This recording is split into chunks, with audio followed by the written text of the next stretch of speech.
not being a mental health professional, but being a listener to the show and a specialist in this area, I would say that meaning and purpose for you are simply intertwined with the suffering that you've had with substance abuse, for example, with the relationships that suffered as a result of that. And that's the cosmic truth of meaning.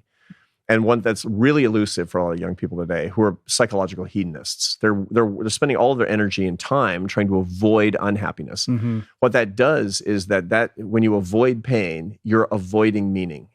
When you're avoiding learning what your purpose is through resiliency, what you're capable of, and the lessons you're supposed to learn.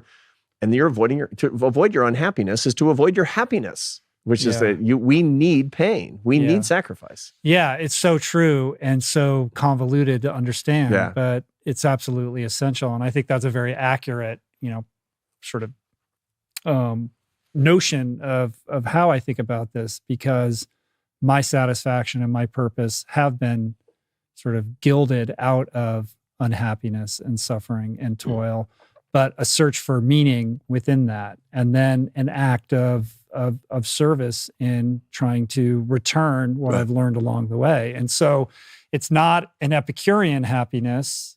I mean, it's fun to talk to you and we'll have a couple laughs and all of that, but it's really more of a meaning-driven thing. And so I think of happiness as being a byproduct of pursuing meaning, of being of service, of trying to align my actions with my values, because happiness isn't something that you can grab. It's only the result of these other endeavors. And it's